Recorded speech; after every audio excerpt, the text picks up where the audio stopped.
capítulo 8, versículo 1. Dice: en el año tercero del reinado del rey Belsasar, esto es 2 años después de la profecía anterior, y aunque Daniel para esta etapa ya está bajo el dominio persa, Daniel escribe esto después.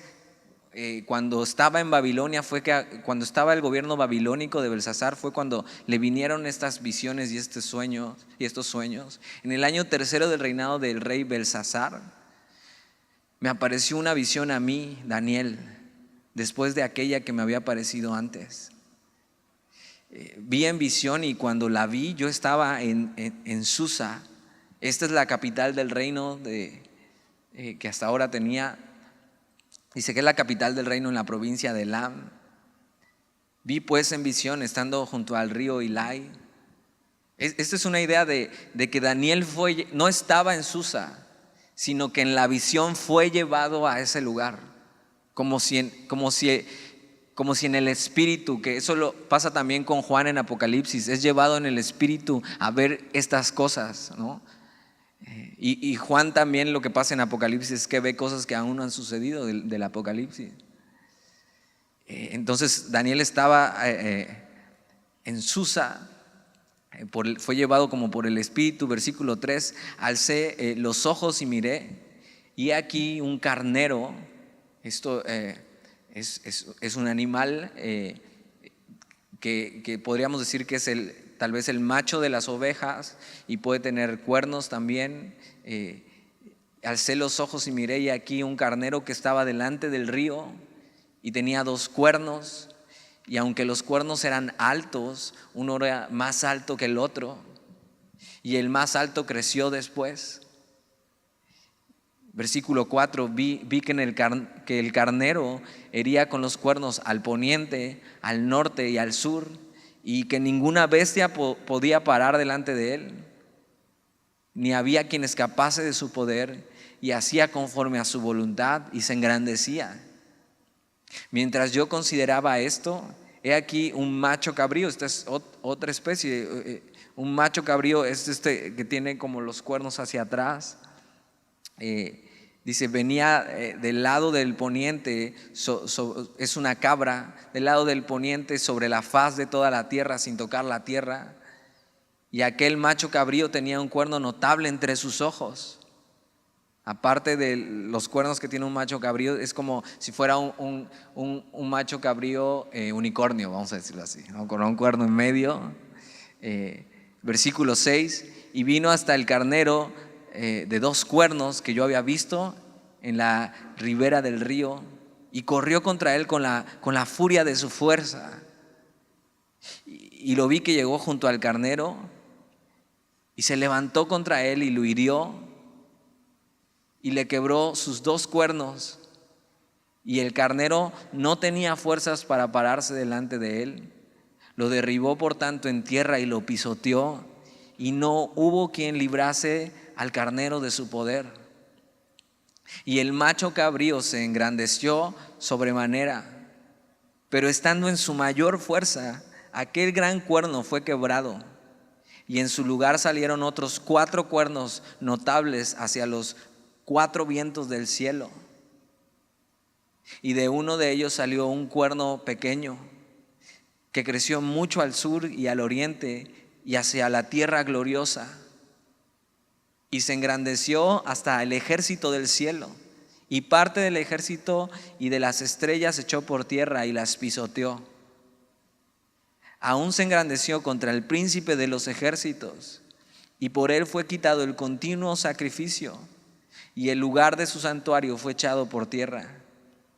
Y a causa de la prevaricación, esta palabra es del pecado, de la maldad, y a causa de la prevaricación le fue entregado el ejército junto con el continuo sacrificio, y echó por tierra la verdad, e hizo cuanto quiso y prosperó. Versículo 13: entonces oía un santo, eso puede ser un ángel que hablaba, y otro de los santos preguntó a aquel aquel que hablaba: ¿hasta cuándo durará la visión del continuo sacrificio y la prevaricación asoladora, entregando el santuario y el ejército para ser pisoteados? Y él dijo: hasta 2300 tardes y mañana. Luego el santuario será purificado. Y aconteció que mientras yo, Daniel, consideraba la visión y procuraba comprenderla, o sea, Daniel en otras ocasiones había interpretado sueños para otras personas y Dios le había revelado la interpretación de esos sueños, pero ahora está teniendo esta visión y está exactamente como tú estás ahorita. Así de, ¿qué carnero? O sea, ¿de qué está hablando? Pero sí entiende algo. Está hablando de que el continuo sacrificio, acuérdate, el sistema que Dios había edificado para su pueblo, para acercarse con ellos y tener esta comunión, era a través de sacrificios en el templo, ¿no? Y era una manera de donde Dios redimía los pecados de ellos, donde ellos ofrendaban lo mejor a Dios, ¿no? Y eso le llama mucho la atención, tanto que en el versículo 13 dice eso: ¿hasta cuándo durará la visión del continuo sacrificio? O sea, que dice que el continuo sacrificio, vamos a decirlo así, que el templo iba a ser cerrado. O sea, que algo iba a pasar en el templo y no se iban a poder relacionar más con Dios de esa manera. Que lo que era más sagrado para ellos iba a ser clausurado, cerrado, profanado, ¿no? Y entonces en el versículo 15 dice: y aconteció que mientras yo, Daniel, consideraba la visión y procuraba comprenderla, he aquí se puso delante de mí uno con apariencia de hombre. Muchos comentaristas no se ponen de acuerdo si es un ángel, si es Jesús mismo el que les aparece aquí, pero de alguna manera no está claro quién es el que se le aparece. Y entonces vamos a ver qué le dice. Versículo 16 dice: y oí una voz de hombre entre las riberas del Ulai, que gritó y dijo: Gabriel, esto es el ángel Gabriel, enseña a la visión. Entonces el ángel Gabriel es enviado a enseñarle a Daniel qué es lo que está viendo. Versículo 17: vino luego cerca de donde yo estaba, y con su venida me asombré y me postré sobre mi rostro. Las apariciones angelicales no son nada, o sea, no son como lo ves en la tele, ¿no? O las caricaturas. O sea, un ángel, un ser divino, o sea, en el Antiguo Testamento vemos que, y en el Nuevo, que causaba terror. O sea, estás viendo algo que no deberías estar viendo, ¿no? Algo que está totalmente fuera de tu comprensión. Entonces cuando él ve esto dice: me asombré y me postré sobre mi rostro. Pero él me dijo: entiende, hijo de hombre, porque la visión es para el tiempo del fin. Y si traes tu Biblia, subraya eso: la visión es para el tiempo del fin. Porque es muy importante eso. Esta visión, vamos a ver, y esta profecía tiene dos lados. Un lado que se va a cumplir dentro de no muchos años o dentro de la era, y otra profecía, o esa misma profecía con un doble sentido, vamos a decirle así, que va a cumplirse hasta el tiempo del fin, del fin, del fin, del fin, del fin, del fin. Versículo 18: mientras él hablaba conmigo, caí dormido en tierra sobre mi rostro. Esta palabra dormido es que se quedó inmóvil, no necesariamente que estaba dormido, sino inmóvil. Dice: mientras él hablaba conmigo, caí dormido en tierra sobre mi rostro. Y él me tocó y me hizo estar de pie. O sea, Daniel está aterrado con lo que está viendo. De por sí la visión es difícil y luego un ángel le está explicando. Versículo 19: y dijo: he aquí yo te enseñaré lo que ha de venir. Subraya esto: al fin de la ira. Hablando de la ira de Dios, hablando del fin, o sea, del final del mundo. Porque eso es para el tiempo del fin. Otra vez, tiempo del fin. Entonces Daniel está ahí aterrado, y algo que da mucha credibilidad a esto es que Daniel nos está poniendo como el héroe de la historia aquí. O sea, cualquier otra persona que inventara, no, me encontré con un ángel, o sea, diría, no, y me encontré con un ángel, el ángel me tocó y fue glorioso y yo no me espanté, y o sea, y platicamos y nos sentamos y él me dio esto para ustedes, y entonces, y no, Daniel dice, o sea, la verdad, me estaba muriendo de miedo, estaba muerto de miedo. Me quedé inmóvil, no sabía ni qué decir. O sea, Daniel se ve así incompetente en medio de algo tan sobrenatural. Y entonces el versículo 20, en cuanto al carnero que viste, que tenía 2 cuernos, estos son los reyes de Media y de Persia. Entonces el carnero, aquí el ángel explica, el carnero representa el imperio medo-persa, ¿no? Y sí, el imperio persa fue un imperio muy fuerte, muy grande, tenía más de 2 millones de soldados. Versículo 21, el macho cabrío es el rey de Grecia. Ahora, el primer rey de Grecia, vamos a ver, dice, es el rey de Grecia, y el cuerno grande que tenía entre sus ojos es el rey primero. El rey primero fue Filipo, pero realmente el rey que fue reconocido como el primer rey de Grecia, que fue un conquistador, si has estudiado historia, fue Alejandro Magno, ¿no? Entonces, ahora tú y yo entendemos más porque esto ya pasó, ¿no?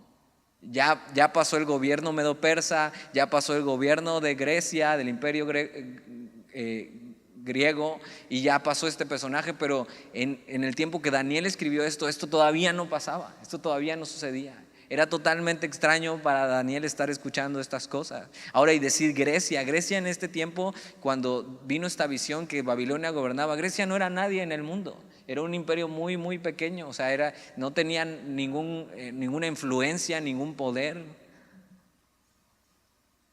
Versículo 22, y en cuanto al cuerno que fue quebrado, y sucedieron 4 en su lugar, significa que 4 reinos se levantarán de esa nación, aunque no con la fuerza de él. Versículo 23, y al fin del reinado de estos, cuando los transgresores lleguen al colmo, o sea, cuando la maldad llegue al colmo, hablando del pueblo de Israel, se levantará un rey altivo de rostro y entendido en enigmas. Y ahora sí, ya entendiste más o menos, ya explicó algunas cosas acerca de la visión. Vamos a regresar a la visión y vamos a verla por detalle. Vamos al versículo 1 del capítulo 8. Y vamos a ver qué cosas ya se cumplieron de esta profecía y qué cosas aún no se cumplen de esta profecía. Versículo 3, vamos desde el versículo 3. Alcé los ojos y miré, he aquí un carnero, ya sabes cuál es el carnero, el imperio medo-persa, que estaba delante del río y tenía 2 cuernos. 2 cuernos, ¿por qué? Porque el imperio medo-persa era una unión de los medos con los persas. Aunque el imperio persa surgió después que el medo, el imperio persa fue mucho más poderoso que el medo en general. Entonces, alcé los ojos y miré, y aquí un carnero que estaba delante del río y tenía 2 cuernos, y aunque los cuernos eran altos, uno era más alto que el otro, ¿no? Y el más alto creció después. Historiadores dicen eso, que el gobierno persa realmente en su símbolo era una cabeza de un carnero. Entonces tiene mucho sentido que Dios haya revelado a los persas así, porque los historiadores descubrieron esto, que era un carnero como el símbolo de su ejército. Y entonces usaban hasta una cabeza de ejército para sus generales, una cabeza de carnero, perdón, para sus ejércitos. Era el emblema persa. Incluso en sus monedas estaba grabado la cabeza de un carnero. Y esto es historia y lo puedes googlear. Versículo 4, vi que el carnero hería con los cuernos al poniente, al norte y al sur, o sea, imparable, y que ninguna bestia podía parar delante de él, ni había quien escapase de su poder. y hacía conforme a su voluntad y se engrandecía. Lo que pasó es que lo que hizo el gobierno medo-persa, el imperio, es que atacó hacia todos estos lados, a los escitas al norte, a los griegos al poniente, a los egipcios al sur, ¿no? Y tomó territorios, pero realmente no tuvo tantas conquistas así significativas, pero tenía un imperio muy, muy grande y muy poderoso. Versículo 5, mientras yo consideraba esto, he aquí un macho cabrío. Ya sabes cuál es el macho cabrío, y si es tu Biblia puedes rayar ahí Grecia, el imperio griego, ¿no? Dice, venía del lado del poniente sobre la faz de toda la tierra, sin tocar la tierra, o sea, con mucha velocidad y rapidez, que así parecía que ni tocaba la tierra. En la visión pasada, si viniste la semana pasada, el imperio griego se representaba por una bestia de un leopardo con 4 cabezas y 4 alas, representando eso, rapidez, ¿no? Y velocidad. Y el imperio griego a cargo de Alejandro Magno fue así, conquistó de una manera arrasadora y rápida. Y aquel macho cabrío tenía un cuerno notable entre sus ojos. Ahora, ¿quién crees que es el cuerno notable entre sus ojos? Alejandro Magno, el gobernante, el conquistador. Versículo 6, y vino hasta el carnero de 2 cuernos que yo había visto en la ribera del río, y corrió contra él con la furia de su fuerza. O sea, el imperio persa y el imperio griego se odiaban. O sea, Alejandro Magno tenía muchas ganas de enfrentar al imperio persa y arrasarlo. Y entonces fue una batalla y una guerra muy famosa, y puedes buscar eso, cómo fue la guerra. Y yo incluso me metí a leer cómo fue esa guerra donde Grecia atacó a Persia y los venció. Versículo 7, y lo vi que llegó junto al carnero y se levantó contra él y lo hirió y le quebró sus 2 cuernos. Y el carnero no tenía fuerzas para pararse delante de él, lo derribó por tanto en tierra y lo pisoteó, y no hubo quien librase al carnero de su poder. Y así fue como Grecia conquistó a Persia, a los medo-persas. Incluso siendo menor en número el imperio de Alejandro Magno tuvo la estrategia de llevarlos a un peñasco y ahí poderlos combatir para que no los rodearan, sino fuera cara a cara. Y con su estrategia vencieron al imperio persa, y entonces el rey tuvo que huir, ¿no? O sea, ve esto fue escrito antes de que estas cosas sucedieran. Hoy en día podemos entenderlas porque esto ya pasó, pero en ese entonces Daniel no sabía ni quién era Alejandro Magno, ni sabía que Grecia iba a ser un gran imperio, ¿no? Ni siquiera estaban los medopersas, él estaba durante el gobierno de Babilonia todavía. Versículo 8, y el macho cabrío se engrandeció sobremanera.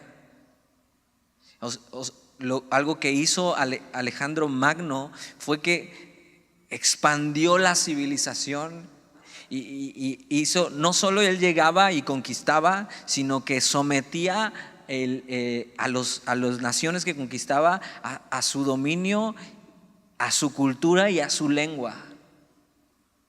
Muchos imperios antes solo conquistaban y ya era suyo el lugar, pero no hacían nada más. Pero era tal la ambición de Alejandro Magno que conquistaba, y aparte hacía que aprendieran su cultura y sus dioses y su lengua. Y esto es muy importante para la historia.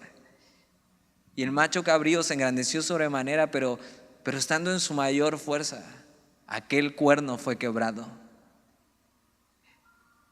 Si estudias esto, Alejandro Magno murió repentinamente antes de los 33 años. No se saben las causas exactas de su muerte. Algunos dicen que murió de malaria, pero estando así en su edad, en su mejor edad, aún por gobiernos, aún por tierras que conquistar, con gran fama, fue quebrado. Y tienes que pensar en estas cosas. O sea, si crees que estas cosas son reales, tienes que saber, Dios está en control de toda la historia. No solo sabe la historia, sino está en control de toda la historia.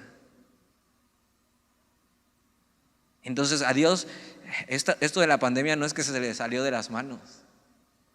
No es que no supo que vendría, no es que no sabe qué hacer Dios en medio de esto. Dios sí sabe qué hacer. Los que no sabemos qué hacer somos nosotros, por eso debemos ir a Dios. Él sí sabe. Y humillarnos ante Él y decir: Señor, tú sabes, entonces prefiero que mi vida esté así, guardada en ti. Tú que conoces todas las cosas, que estás en control de todas las cosas. Dice: y aquel gran cuerno fue quebrantado, y en su lugar salieron otros 4 cuernos notables hacia los 4 vientos del cielo. Cuando Alejandro Magno muere, no tiene a quién heredarle el trono, no tiene hijos realmente. Y lo que hacen es que sus 4 generales más famosos y destacados se reparten los dominios de las tierras. Por ejemplo, Casandro se queda con Grecia, Lisímaco se queda con Asia Menor, Seleuco se queda con Siria e Israel, y Ptolomeo se queda con Egipto. Y se reparten las tierras, y de un reino salen 4 reyes. Ahora piensa en esto, y esto lo leí de un comentarista, y ve a Dios en medio de esto. Dios incluso ocupa la ambición de este hombre como Alejandro Magno, que realmente se creía un Dios, se creía divino, y así con esta hambre de conquistar y de ser grande en el mundo, y Dios usa eso, ¿no? Aunque por supuesto Alejandro Magno no era alguien que creía en Dios ni consideraba a Dios en su vida, pero Dios ocupa eso, un hombre como este, para algo muy importante en la historia, porque con esto que Alejandro Magno hizo de conquistar todo este mundo civilizado, ¿no?, toda esta zona, ser tan ambicioso para imponer su cultura y su lengua, Dios usó todo eso para preparar al mundo para el evangelio. ¿Por qué? Porque lo que pasa es que en todo este territorio que hemos nombrado, el griego se volvió el lenguaje común. Y entonces el Nuevo Testamento de la Biblia que tú tienes fue escrito, ¿en qué crees? En griego. ¿Para qué? Para que toda la región pudiera entender el evangelio de Jesús. O sea, Dios desde antes ya estaba planeando todo, e incluso dejó que este hombre hiciera estas cosas, y él estando en control. ¿Para qué? Para que cuando llegara el mensaje de Jesús, toda esta región, que era el mundo civilizado en esta parte de la historia, pudiera conocer acerca de quién es Jesús en su propio idioma, en el griego.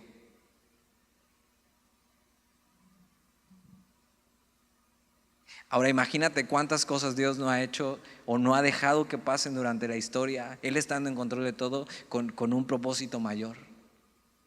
¿Cuántas cosas Dios no ha dejado que pasen en tu vida con un propósito mayor? Y Dios actúa así, usa cosas que Él odia, como la guerra, las matanzas.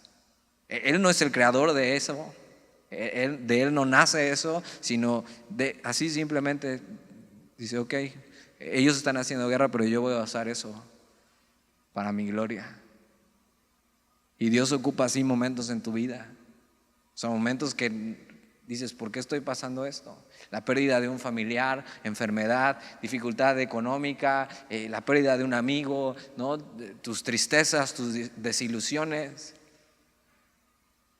Dios no quiere eso para ti, pero ocupa eso para su gloria, con un propósito mucho más grande. Ahora, ¿por qué Dios hace eso? Porque Dios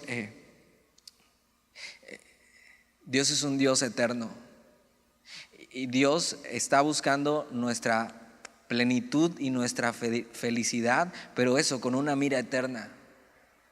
Aunque eso en este mundo y en este periodo de vida tan corto signifique sufrir un poco, Dios está buscando tu felicidad eterna.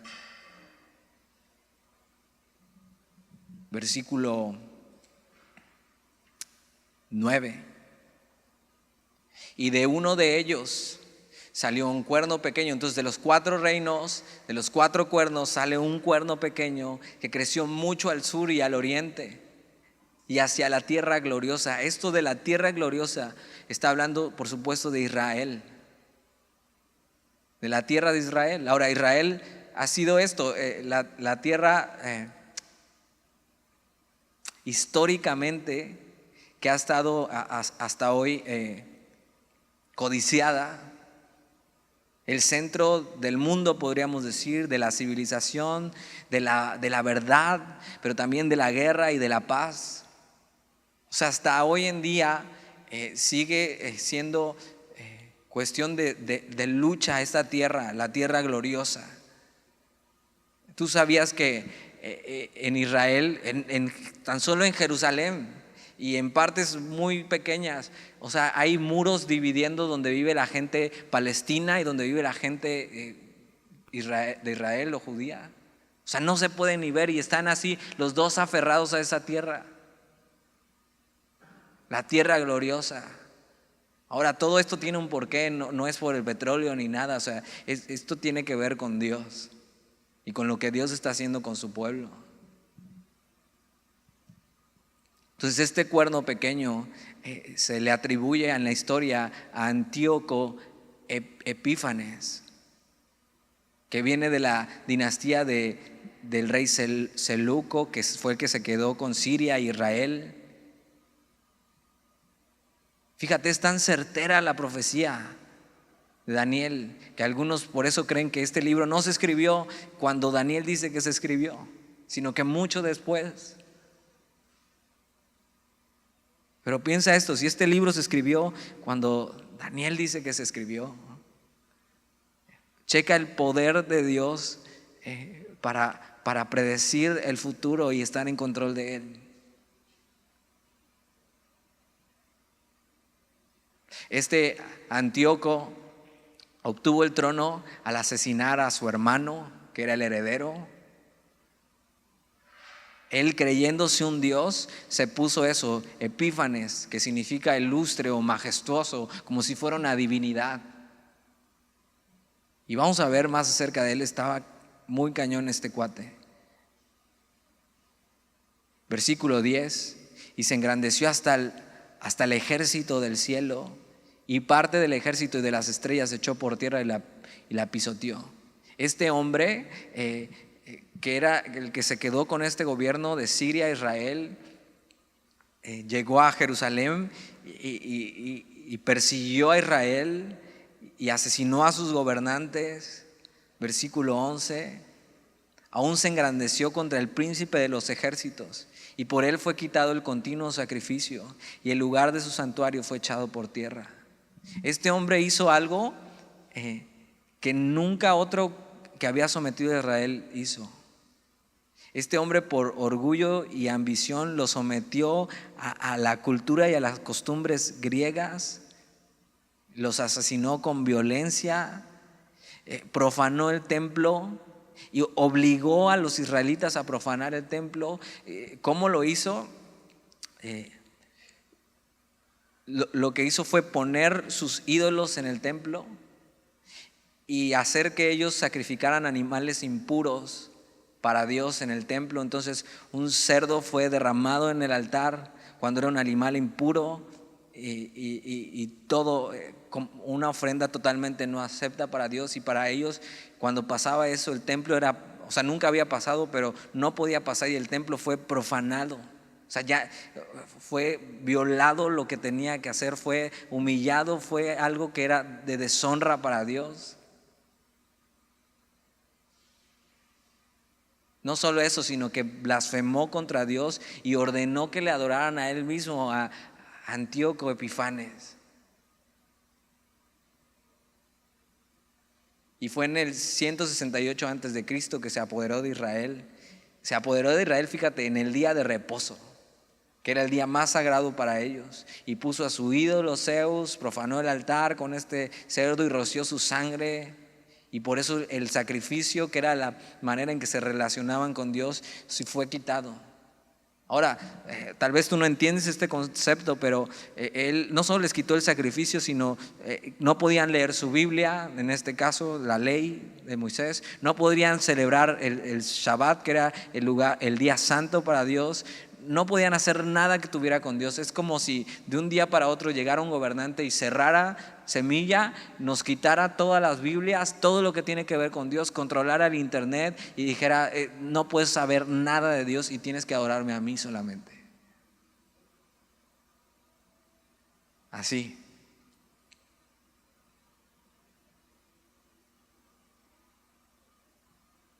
Versículo 12. Y a causa de la prevaricación, o sea, de la maldad, Dios está usando eso también para castigar a su pueblo y disciplinarle, que habían malbaratado los sacrificios ya, y esto se había vuelto una religión más que una relación con Dios.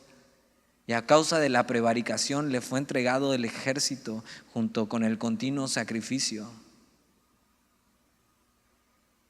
Y echó por tierra la verdad e hizo cuanto quiso y prosperó.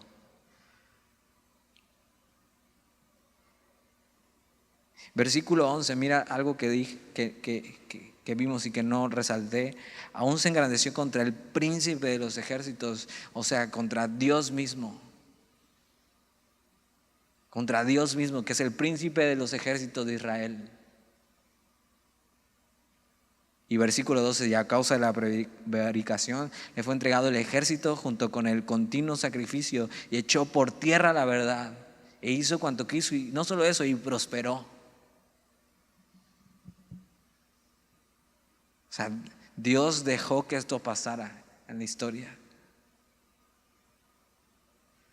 Algo que pasa en la historia es que el sumo sacerdote Unías, que era en ese entonces, fue quitado por Jasón, que sobornó a Antíoco para que lo pusiera como el sumo sacerdote.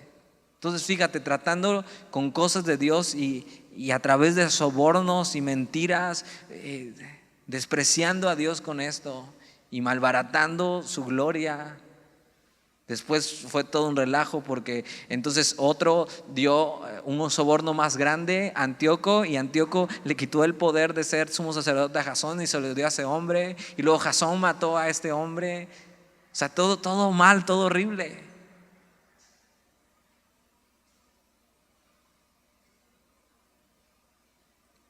Ahora, esto históricamente, donde está narrado ya después de que pasó, es en la historia de los macabeos.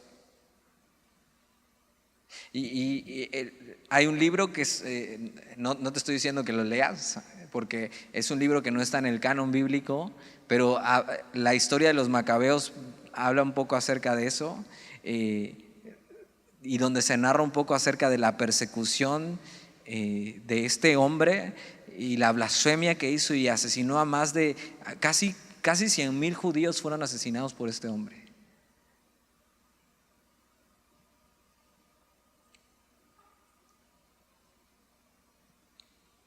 Y así Dios dejó que pasaran estas cosas,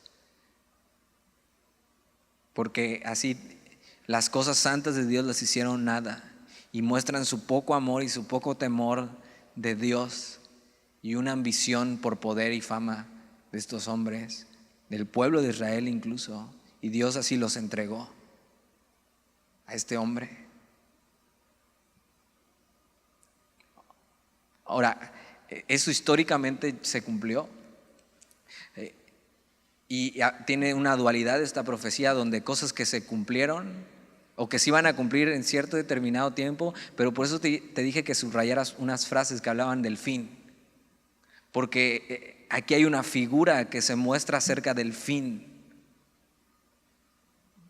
Algo que se iba a cumplir pronto, y esto mismo aplicado al fin de los tiempos. Y todos los historiadores y estudiosos de la Biblia comparan a este hombre y hasta le dicen así: es como si fuera el anticristo del Antiguo Testamento, Antíoco Epífanes. Pero es una figura de lo que va a venir del anticristo que habla el Nuevo Testamento. Tiene esta dualidad la profecía, algo que estaba cerca y otro que está mucho más lejos de cumplirse, que aún en nuestra época no se ha cumplido. Antíoco es una figura del anticristo del final de los tiempos, siguiendo el mismo patrón de lo que haría con el pueblo judío. Es como la careta del anticristo.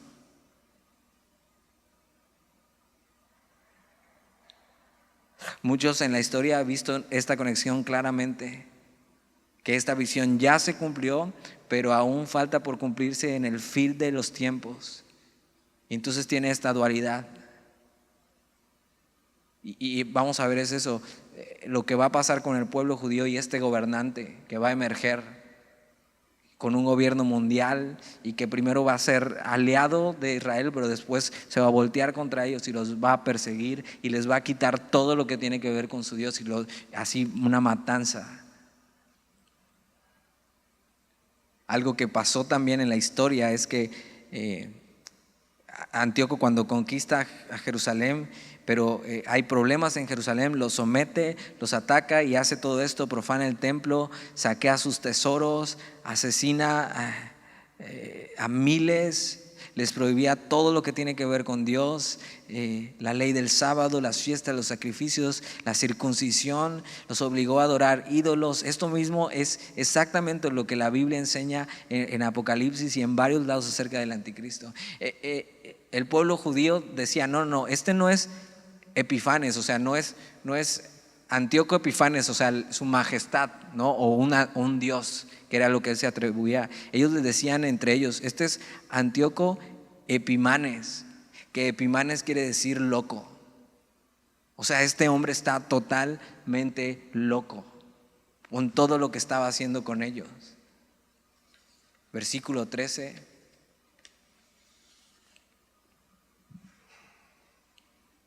Y esto históricamente es lo que ya se cumplió. Entonces oía al santo que hablaba, y otro de los santos preguntó a aquel que hablaba: ¿hasta cuándo durará la visión del continuo sacrificio y la prevaricación asoladora? O sea, les preocupa esto, que esto nunca antes había pasado, que alguien profanara el templo de esta manera y que les fuera quitado todo. Y entonces es la pregunta importante para ellos. Dice, entregando el santuario y el ejército para ser pisoteados. Versículo 14, y él dijo: hasta 2300 tardes y mañanas. Luego el santuario será purificado. Algunos creían que esto eran días, 2300 días, ¿no? Tardes y mañanas. Pero realmente tiene más lógica pensar, había un sacrificio en la tarde y había un sacrificio en la mañana en un solo día. Entonces está hablando tardes y mañanas es en un día. Entonces, a ver cómo estás en matemáticas.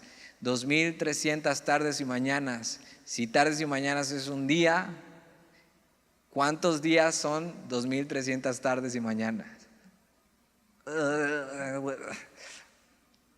La mitad, ¿no? ¿Cuánto es la mitad de 2300? ¿Qué? ¿Qué pasó? ¿Tan mal están las clases en línea o qué? 1150, ¿no? 1150 días. Esto es muy importante. Dice, luego el santuario será purificado. ¿Por qué es muy importante? Porque en la historia lo que pasó es eso, que después de 1150 días de que el templo fue profanado, eso fue el tiempo que realmente duró lo que le llaman algunos la tribulación macabea, de 168 al 165 a.C., donde el santuario fue limpiado por este hombre Judas Macabeo y fueron restaurados los sacrificios de las tardes y de las mañanas. Históricamente, otra cosa que fue cumplida. Esto no me lo estoy sacando de la manga, Tú puedes investigar acerca de todas estas cosas de la historia. ¿Qué es el tiempo de los macabeos? ¿Cómo fue la revolución macabea? Y lo que logró Judas Macabeo y los macabeos fue esto: lograron recuperar su independencia religiosa. De ahí Israel siempre estuvo subyugado bajo otra nación, pero su independencia religiosa, o sea, ellos siguieron adorando a Dios, a su Dios, hasta en los tiempos de Roma, cuando Jesús viene al mundo. Aún así, todavía Israel tiene su independencia religiosa. Y ellos siguen adorando a Dios y tienen el templo y estas cosas. Entonces es algo muy importante que se logra y es algo que estaba profetizado. Fíjate, Dios no solo sabe el futuro, Él guía el futuro de las cosas. Versículo 15: y aconteció que mientras yo, Daniel, consideraba la visión y procuraba comprenderla, aquí se puso delante de mí uno con apariencia de hombre. Yo oí una voz de hombre entre las riberas del Ulai que gritó y dijo: Gabriel, enseña a este la visión. Vino luego acerca de donde yo estaba y con su venida me asombré y me postré sobre mi rostro. Pero él me dijo: entiende, hijo de hombre, porque la visión es para el tiempo del fin. No solo tenía un cumplimiento próximo, sino uno para el fin. Mientras él hablaba conmigo, caí dormido en tierra sobre mi rostro. Y él me tocó y me hizo estar en pie. Y dijo: he aquí te enseñaré lo que ha de venir al fin de la ira de Dios. Y eso, la ira de Dios aún no ha sido derramada, sino hasta los últimos tiempos, cuando venga el juicio de Dios sobre la tierra. Porque eso es para el tiempo del fin. Entonces por eso te digo, tiene un doble cumplimiento, donde va a ser uno hasta el fin de la ira. En cuanto al carnero que viste, que tenía 2 cuernos, estos son los reyes de Media y Persia. El macho cabrío es el rey de Grecia. El cuerno grande que tenía entre sus ojos es el rey primero. Y en cuanto al cuerno que fue quebrado y sucedieron 4 en su lugar, significa que 4 reinos se levantarán de esa nación, aunque no con la fuerza de él. Ahora lee esto con el entendimiento en la profecía futura que aún no sucede. Y al fin del reinado de estos, cuando los transgresores lleguen al colmo, se levantará un rey altivo de rostro y entendido en enigmas. Y su poder se fortalecerá, mas no con fuerza propia. Y causará grandes ruinas y prosperará. Y hará arbitrariamente y destruirá a los fuertes y al pueblo de los santos. Y ahí se está refiriendo a eso, a esta figura que fue representada ya en la historia, pero que tiene un cumplimiento al final de los tiempos, lo que llamamos y conocemos como el anticristo. Dice que no fortalecido con fuerza propia, fortalecido por Satanás y permitido por Dios. Tendrá éxito en todo lo que haga. Así como destruyó a Antíoco, así destruirá al pueblo de Dios y los atacará hasta que Dios derribe su reinado. Versículo 25: con su sagacidad, o sea, un hombre inteligente, hábil, fíjate, con su sagacidad hará prosperar el engaño en su mano. Un engañador. Y en su corazón se engrandecerá y sin aviso destruirá muchos y se levantará contra el príncipe de los príncipes. Ve ahora cómo es con mayúsculas: el príncipe de los príncipes. Hablando de Jesús y de Dios. Esto pasó con Antíoco en el Antiguo Testamento, pero pasará con el anticristo en el Nuevo Testamento. Dice: pero será quebrantado, aunque no por mano humana. Y algo que ya pasó en la historia es que Antíoco murió por una enfermedad y no por mano humana en el 163 antes de Cristo, y murió estando loco. Porque era un loco. Y lo que va a pasar con esto es que tratará de ocupar el lugar de Dios y va a querer que le adoren, así como Antíoco. Algo que hizo Antíoco es que en sus monedas decía eso: Theos Epifanes, que quiere decir Dios Epifanes, que lo que está queriendo decir Antíoco es: yo soy Dios manifestado al mundo. Y es lo mismo que pasará en la historia con este personaje que aún no viene, hablando del anticristo. Ahora mira, vamos rápido a 2 de Tesalonicenses, que es casi al final de tu Biblia. O si no puedes ir, yo te lo leo. 2 de Tesalonicenses 2. Y va a hablar un poco de eso, pero de una manera mucho más clara para nosotros. Esto es ya en el Nuevo Testamento. Y en el Nuevo Testamento se habla de estas cosas que aún, por supuesto, para Daniel no tenían mucha lógica o sentido en este tiempo, pero entonces ya Pablo escribiendo en 2 de Tesalonicenses, hablando acerca de este mismo personaje y este mismo hombre que se levantará. Segunda de Tesalonicenses capítulo 2 dice, pero con respecto a la venida de nuestro Señor Jesucristo, que eso es al final de los tiempos, su segunda venida, y nuestra reunión con Él, os rogamos, hermanos, que no os dejéis mover fácilmente de vuestro modo de pensar, ni os consturbéis, ni por espíritu, ni palabra, ni por carta, como si fuera nuestra, en el sentido de que el día del Señor está cerca. No se dejen engañar y no se dejen asustar hablando de esto, de la segunda venida del Señor que está cerca. Dice, nadie os engañe en ninguna manera, porque no vendrá sin que antes venga la apostasía y se manifieste el hombre de pecado, el hijo de perdición, el cual se opone y se levanta contra todo lo que se llama Dios o es objeto de culto, tanto que se sienta en el templo de Dios como Dios. Esto está profetizado que pasará con este hombre, haciéndose pasar por Dios. Ahora, no está hablando de Antíoco, porque esto ya, esto todavía no era. Eso fue después de Pablo, fue después de Antíoco. No está hablando de él, sino de lo que ha de venir. Versículo 5, ¿no os acordáis que cuando yo estaba todavía con vosotros os decía esto? Y ahora vosotros sabéis lo que lo detiene, a fin de que a su debido tiempo se manifieste. Eso quiere decir que antes de la segunda venida de Jesús, este hombre será manifestado en la tierra. Dice, porque ya está en acción el misterio de la iniquidad, solo que hay quien al presente lo detiene, hasta que él a su vez sea quitado de en medio. Y entonces se manifestará aquel inicuo, a quien el Señor matará con el espíritu de su boca. O sea, no destruido por mano humana, sino el Señor.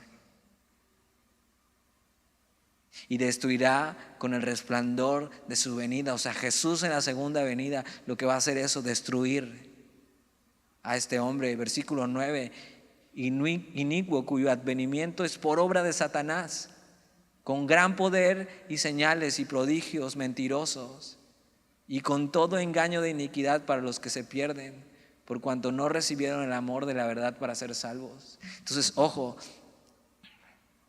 esto va a poder engañar y va a tratar con estos hombres que rechazaron el amor y no recibieron el amor de Dios para ser salvos. Los que hemos abrazado el amor de Dios para ser salvos, estas cosas ni las veremos suceder, seremos arrebatados juntamente con Él antes de que estas cosas sucedan. Por eso es muy importante eso. ¿Qué estás haciendo con el amor de Dios? ¿Qué estás haciendo con Dios en tu vida hoy en día?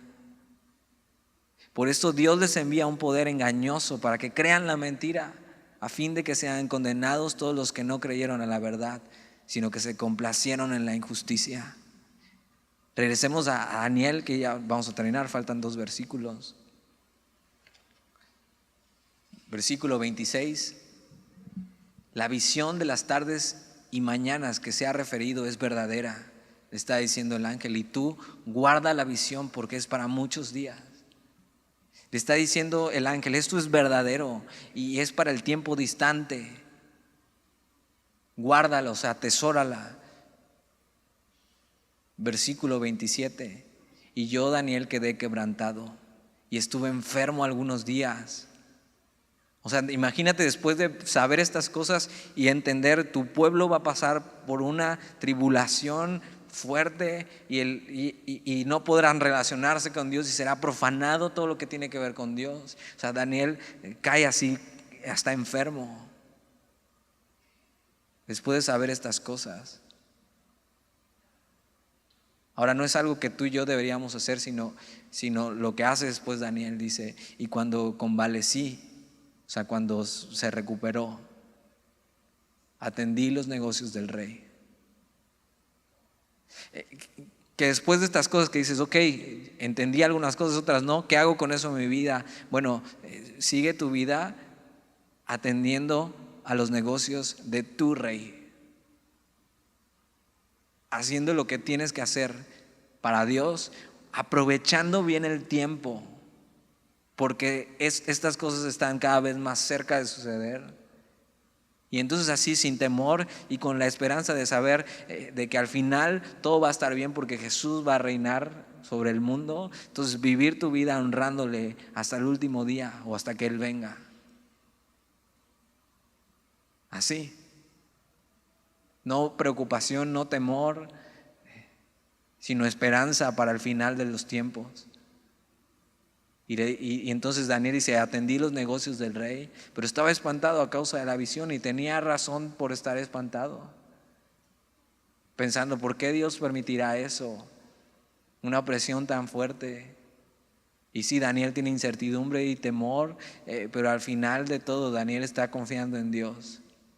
Y tú y yo, si hemos creído en Dios, creemos como iglesia firmemente que estas cosas no las veremos pasar, sino que los que seamos suyos seremos arrebatados juntamente con Él. Apocalipsis 1:3 empieza diciendo, y es como quiero terminar: bienaventurado el que lee y los que oyen las palabras de esta profecía y guardan las cosas en ellas escritas, porque el tiempo está cerca. Que puedas guardar estas cosas que hemos aprendido hoy, y con esta perspectiva eterna de las cosas que van a suceder al fin, puedas vivir tu vida con este entendimiento. Y entonces eso va a purificar tus pensamientos y tus acciones.